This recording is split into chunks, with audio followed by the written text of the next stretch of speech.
আমন্ত্রণ বিশ্ব বাংলায়, সঙ্গে আছি আমি এসএবিথি। শুরুতেই সংবাদ শিরোনাম।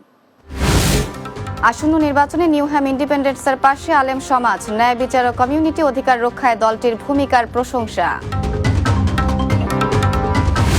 ফিনল্যান্ডে বর্তমানে বেকারত্বের হার সর্বোচ্চ, চাকরির সংকটে দুশ্চিন্তায় বাংলাদেশি শিক্ষার্থীরা।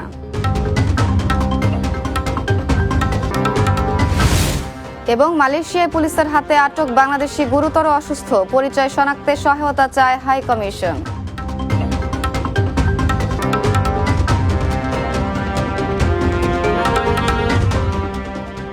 শুনছিলেন শিরোনাম, এবারে বিস্তারিত।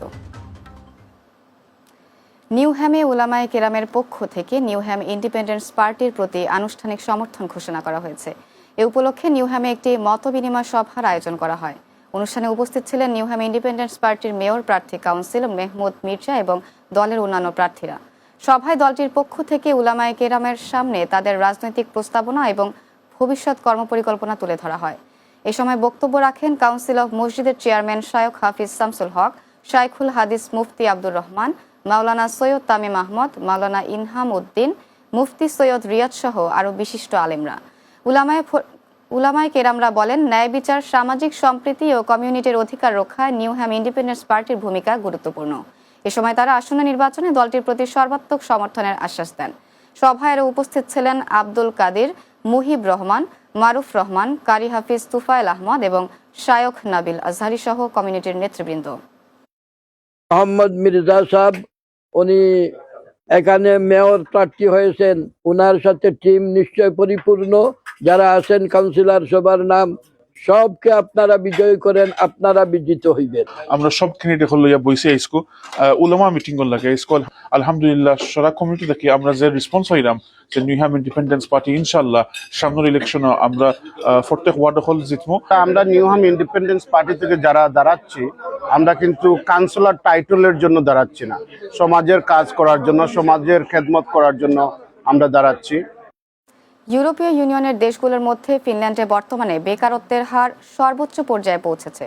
সর্বশেষ পরিসংখ্যান অনুযায়ী দেশটিতে বেকারত্বের হার 10% বেশি, যা ইউরোপীয় ইউনিয়নের বাকি দেশগুলোর গড় বেকারত্বের তুলনায় অনেক বেশি। এমতাবস্থায় ফিনল্যান্ডে অধ্যয়নরত বিপুল সংখ্যক বাংলাদেশি শিক্ষার্থী পড়েছেন দুশ্চিন্তায়। ওমর ফারুকের প্রতিবেদনে বিস্তারিত।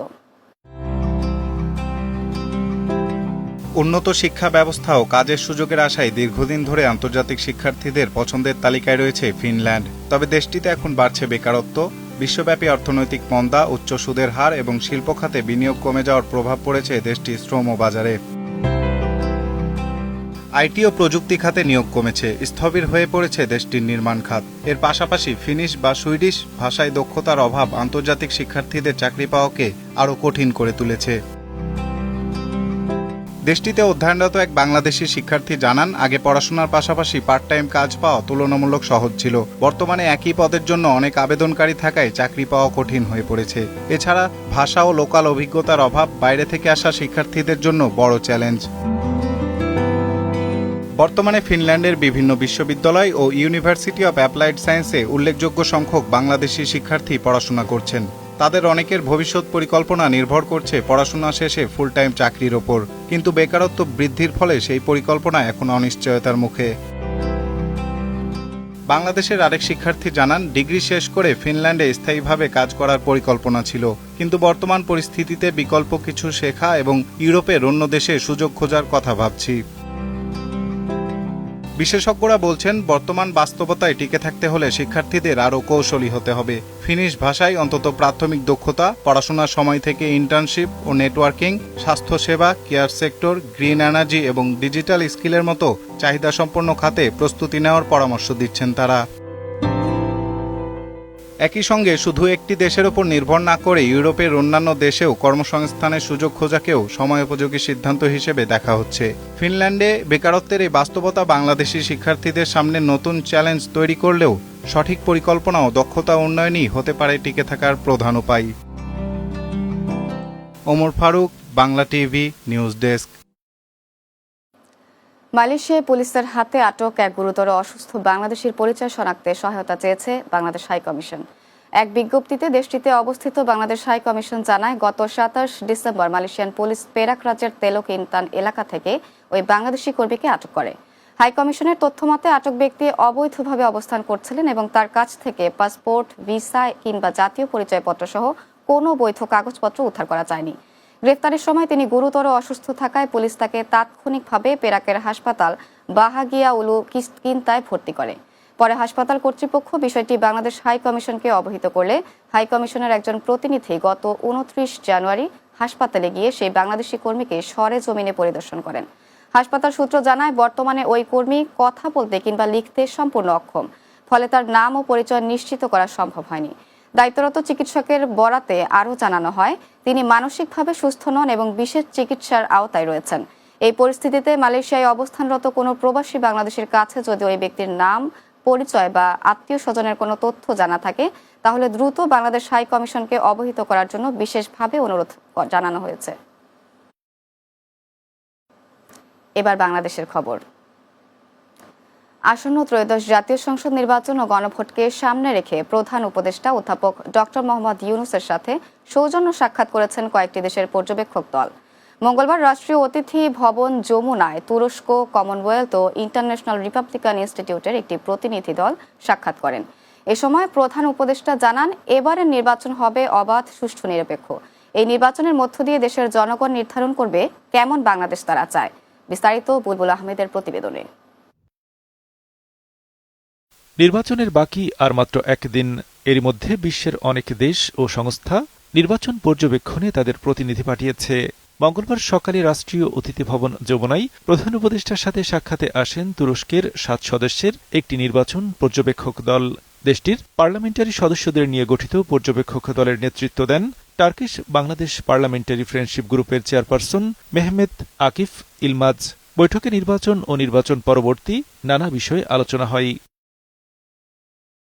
এরপর সেখানেই প্রধান উপদেষ্টার সাথে সাক্ষাৎ করেন কমনওয়েলথ অবজারভেশন গ্রুপের চেয়ারম্যান ও ঘানার সাবেক রাষ্ট্রপতি এইচ.ই. আনা আফুফো আডোরো নেতৃত্বাধীন 23 সদস্যের একটি প্রতিনিধি দল। সাক্ষাতে প্রধান উপদেষ্টা তাদের আশ্বস্ত করেন, এবারের নির্বাচন হবে ইতিহাসের সেরা নির্বাচন। এছাড়াও ইন্টারন্যাশনাল রিপাবলিকান ইনস্টিটিউটের একটি নির্বাচন পর্যবেক্ষক দল প্রধান উপদেষ্টার সঙ্গে সৌজন্য সাক্ষাৎ করেন। নির্বাচনের প্রস্তুতি, গণভোট ও নির্বাচন পরবর্তী সরকারের নানা পরিকল্পনা নিয়েও কথা বলেন তারা। সাক্ষাতে এবারের নির্বাচন নিয়ে সবাইকে ইতিবাচক থাকার আহ্বান জানান অধ্যাপক ড মোহাম্মদ ইউনূস। বুলবুল আহমেদ, বাংলা টিভি, ঢাকা।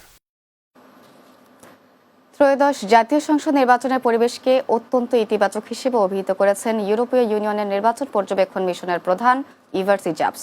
তার প্রত্যাশা একটি অত্যন্ত ভালো, অংশগ্রহণমূলক ও সর্বোপরি বিশ্বাসযোগ্য নির্বাচন হবে। মঙ্গলবার সকালে রাজধানীর একটি হোটেলে সাংবাদিকদের প্রশ্নের উত্তরে ইভার সিজাপস এই আশার কথা বলেন।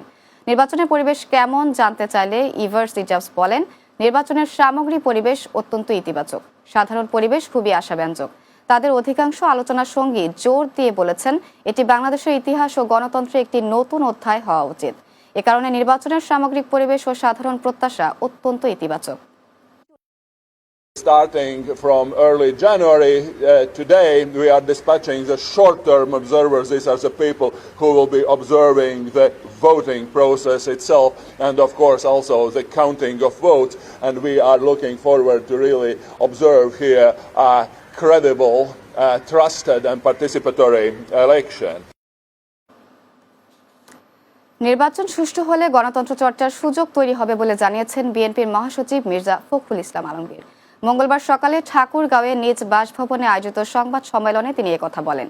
মির্জা ফখরুল বলেন, এখন পর্যন্ত নির্বাচনের পরিবেশ অনুকূলে রয়েছে।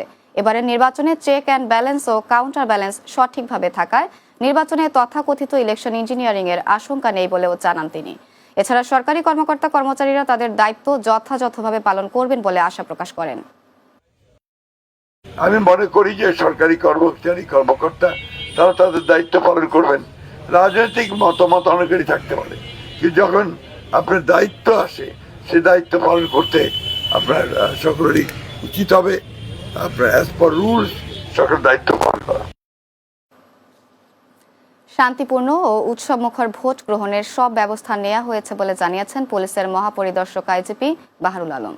মঙ্গলবার পুলিশ হেডকোয়ার্টার্স মিডিয়া সেন্টারে জাতীয় সংসদ নির্বাচন উপলক্ষে সার্বিক আইন শৃঙ্খলা পরিস্থিতি সম্পর্কে আয়োজিত সংবাদ সম্মেলনে তিনি একথা জানান। আইজিপি বলেন, এরই মধ্যে নির্বাচন ঘিরে সকল প্রস্তুতি রয়েছে। যে কোনো জরুরি প্রস্তুতি মোকাবেলার জন্য স্ট্রাইকিং ফোর্স থাকবে। নির্বাচন ও গণভোট ঘিরে নেয়ার কথা জানান আইজিপি।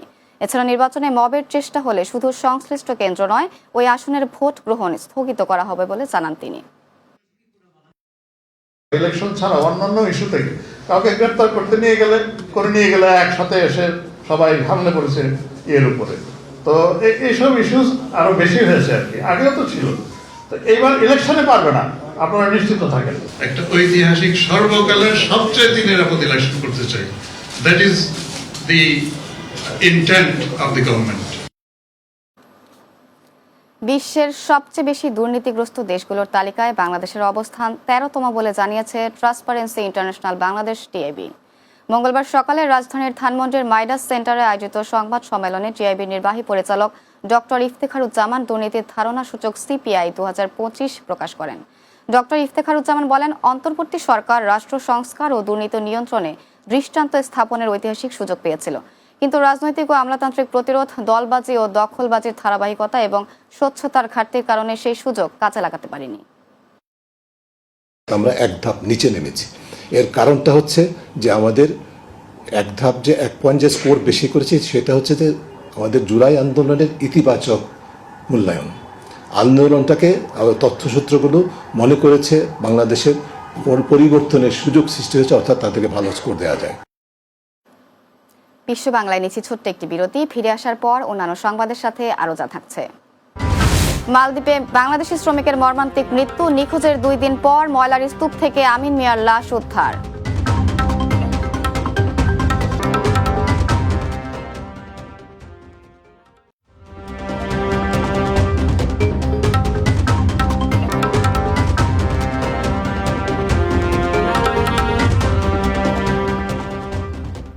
বিরতির পর বিশ্ব বাংলায় স্বাগত আরো একবার। দেশের সংবিধানকে পাশ কাটিয়ে কোনো রাজনৈতিক প্রক্রিয়া গ্রহণযোগ্য নয় জানিয়ে লন্ডন ঘোষণা দিল লন্ডন ভিত্তিক নাগরিক প্ল্যাটফর্ম হৃদয় 71। লন্ডনে আয়োজিত সংবাদ সম্মেলনে সংগঠনটি জানায়, এ ধরনের উদ্যোগ স্বাধীনতা ও রাষ্ট্রীয় চেতনা পরিপন্থী। লন্ডন ব্যুরো চিফ চৌধুরী মুরাদের প্রতিবেদনে বিস্তারিত। লন্ডন ভিত্তিক নাগরিক প্ল্যাটফর্ম হৃদয় 71 নামের সংগঠন এক সংবাদ সম্মেলনে সংগঠনটি জানায়, দেশের সংবিধানকে পাশ কাটিয়ে কোনো রাজনৈতিক প্রক্রিয়া গ্রহণযোগ্য নয়, যেটা স্বাধীনতা ও রাষ্ট্রীয় চেতনা পরিপন্থী। এ সংবাদ সম্মেলনে সংগঠনটির 2 দিনব্যাপী আন্তর্জাতিক সম্মেলনে সর্বসম্মতিক্রমে গৃহীত লন্ডন ঘোষণা আনুষ্ঠানিকভাবে প্রকাশ করা হয়। আইনের শাসন ও স্বচ্ছ বিচারিক প্রক্রিয়ার নিশ্চয়তা, মত ও সংবাদ প্রকাশ এবং সাংবাদিকের পেশাগত দায়িত্ব পালনে অবাধ সুব্যবস্থা, মানবাধিকার লঙ্ঘনের পরিপূর্ণ, নিরপেক্ষ ও স্বচ্ছ তদন্তের মাধ্যমে আইনি বিচার, সামাজিক, রাষ্ট্রীয় ও আঞ্চলিক শান্তি প্রতিষ্ঠা, মুক্তিযুদ্ধ চেতনা নিয়েই সুখী সমৃদ্ধশালী বাংলাদেশের সংবিধান রক্ষা এবং বাঙালি জাতিকে একটা আত্মমর্যাদাশীল জাতি হিসাবে প্রতিষ্ঠিত করার একটা প্রয়াস। লন্ডন ঘোষণার মাধ্যমে বাংলাদেশের মুক্তিযুদ্ধকে প্রবাসে বিশ্ব দরবারে প্রতিষ্ঠিত আমরা করতে চাই। আনএক্সপেক্টেবল যেসব জিনিস ঘটছে বাংলাদেশে, এগুলা দূর হবে। যে চেতনা নিয়ে এই বাংলাদেশ গঠিত হয়েছিল, সেই চেতনাই আজকে ধূলিসাৎ হতে যাচ্ছে। এবং বাংলাদেশের স্বাধীনতা সার্বভৌমত্ব রক্ষা করা হয়, সেজন্যই এই দাবিটা। আমাদের দেশ আগে যেভাবে ছিল সেই শান্তিপূর্ণ দেশ, 71-এর যে বাংলাদেশ, মুক্তিযুদ্ধের বাংলাদেশ, সেই সংবিধান সমুন্নত থাকবে। আমাদের দেশ অত্যন্ত তন্ত্রের দিকে এগিয়েছে। নিরাপদ সরকার, নিরাপত্তা ফিরে আসবে। এ সংবাদ সম্মেলনে সভাপতিত্ব করেন বীর মুক্তিযোদ্ধা ডাকসুর সাবেক সদস্য ও হৃদয় 71-এর আহ্বায়ক দেওয়ান গৌস সুলতান। অনুষ্ঠানে উপস্থিত ছিলেন সংগঠনের নেতা অ্যাডভোকেট শাহ ফারুক আহমদ, রাজনৈতিক সংগঠক মতিউর রহমান মতিন, সংগঠক আলিমুজ্জামান, মুজিবুল হক মনি, সমীরন চৌধুরী, কিটন শিকদার, বিপি আব্দুর রাজ্জাক মোল্লা, আব্দুল ওয়াদুদ, রেজাউল হক চৌধুরী, সিনিয়র সাংবাদিক মতিয়ার চৌধুরী, সাংবাদিক মুরসালিন মিজান, আব্দুল বাসির, শহীদুল ইসলাম সাগর সহ বিশিষ্ট ব্যক্তিবর্গ। Chowdhury Murad, Bangla TV news, London. মালদ্বীপে মর্মান্তিক এক ঘটনায় ময়লার স্তূপ থেকে উদ্ধার হয়েছে এক বাংলাদেশি শ্রমিকের লাশ। এ ঘটনায় এক শ্রীলঙ্কান নাগরিককে আটক করে রিমান্ডে পাঠিয়েছে স্থানীয় আদালত। মালদ্বীপের থিলাফুসি দ্বীপে নিখোঁজের 2 দিন পর আমিন মিয়া নামে এক প্রবাসী বাংলাদেশের মরদেহ উদ্ধার করা হয় তার কর্মস্থলের ময়লার স্তূপ থেকে। স্থানীয় পুলিশ জানায় গত ২৬ জানুয়ারি কর্মস্থল থেকে নিখোঁজ হন আমিন। পরে ২৮ জানুয়ারি ময়লার স্তূপ খননের সময় তার মরদেহ পাওয়া যায়। প্রাথমিক তদন্তে জানা গেছে ময়লার স্তূপ খনন কাজে ব্যবহৃত ভেকু মেশিনের আঘাতে তার মৃত্যু হয়। ভারী যানটি পরিচালনা করছিলেন শ্রীলঙ্কার নাগরিক হিশান মাদুরাঙ্গা দিশানায়ক মিনিকা। তাকে আটক করে আদালতে হাজির করা হলে প্রথমে ৭ দিনের রিমান্ডে দেওয়া হয়, পরে তা বাড়িয়ে আরও ১০ দিন করা হয়। আদালতে ঘটনার লিখিত প্রতিবেদন ও সিসিটিভি ফুটেজ উপস্থাপন করা হয়েছে। তদন্তকারীরা জানান আমিনকে প্রথমবার আঘাতের পরও কাজ বন্ধ করা হয়নি। নোয়াখালীতে টেলিভিশন সাংবাদিকদের সাথে আমেরিকা প্রবাসী বিএনপি নেতার মতবিনিময় সভা অনুষ্ঠিত হয়েছে। জেলা শহর মাইজদির দারুচিনি রেস্টুরেন্টে এই মতবিনিময় অনুষ্ঠিত হয়। এ সময় উপস্থিত ছিলেন যুক্তরাষ্ট্র প্রবাসী ও সাবেক ছাত্রনেতা মাসুদ রানা, নোয়াখালী টিভি সাংবাদিক ফোরামের সভাপতি মিজানুর রহমান, সাধারণ সম্পাদক সুমন ভৌমিক এবং যুগ্ম সাধারণ সম্পাদক ইয়াকুব নবী ইমন সহ বিভিন্ন গণমাধ্যম কর্মীরা। প্রধান অতিথি হিসেবে উপস্থিত ছিলেন যুক্তরাষ্ট্র বিএনপির সভাপতি ও সোনাইমুড়ির আমিষাপাড়া ডিগ্রি কলেজ সাবেক ছাত্রদলের সাধারণ সম্পাদক জাকির হোসেন চৌধুরী। এ সময় তিনি অভিযোগ করে বলেন, বিগত ফ্যাসিস্ট আওয়ামী লীগের আমলে দেশের স্বাধীন গণমাধ্যমে কুক্ষিগত করা হয়েছিল। যে কোনো প্রয়োজনে সাংবাদিকদের পাশে থাকার অঙ্গীকারও ব্যক্ত করেন তিনি। শেষ করব খেলার খবর দিয়ে। ভ্যালেন্সিয়াকে ২-০ গোলে হারিয়ে বার্সার কাছাকাছি পৌঁছে গেল রিয়াল মাদ্রিদ। মৌসুমের ৩৮তম গোলের দেখা পেয়েছেন কিলিয়ান এমবাপ্পে। রিয়াল মাদ্রিদকে এনে দিয়েছেন লা লিগায় টানা ৭ম জয়। ভ্যালেন্সিয়াকে ২-০ ব্যবধানে হারিয়ে লিগে শীর্ষে থাকা বার্সেলোনার সঙ্গে ব্যবধান কমে দাঁড়ালো মাত্র ১ পয়েন্টে। ভ্যালেন্সিয়ার ঘরের মাঠে ২টি গোলই হয়েছে দ্বিতীয়ার্ধে। ৬৫ মিনিটের আলভারো কারেরাস গোল এগিয়ে দেয় মাদ্রিদকে। এরপর যোগ হওয়া অতিরিক্ত সময়ে দুর্দান্ত এক শটে বল জালে জড়িয়ে দ্বিতীয় গোল দিয়ে জয় নিশ্চিত করেন ফরাসি ফরওয়ার্ড কিলিয়ান এমবাপ্পে। শেষ করব বিশ্ব বাংলা, যাওয়ার আগে শিরোনামগুলো আরো একবার। আসন্ন নির্বাচনে নিউহ্যাম ইন্ডিপেন্ডেন্সের পাশে আলেম সমাজ, ন্যায় বিচার ও কমিউনিটি অধিকার রক্ষায় দলটির ভূমিকার প্রশংসা। ফিনল্যান্ডে বর্তমানে বেকারত্বের হার সর্বোচ্চ, চাকরির সংকটে দুশ্চিন্তায় বাংলাদেশি শিক্ষার্থীরা। মালয়েশিয়ায় পুলিশের হাতে আটক বাংলাদেশি গুরুতর অসুস্থ, পরিচয় শনাক্তে সহায়তা চায় হাই কমিশন। এবং মালদ্বীপে বাংলাদেশি শ্রমিকের মর্মান্তিক মৃত্যু, নিখোঁজের 2 দিন পর ময়লার স্তূপ থেকে আমিন মিয়ার লাশ উদ্ধার।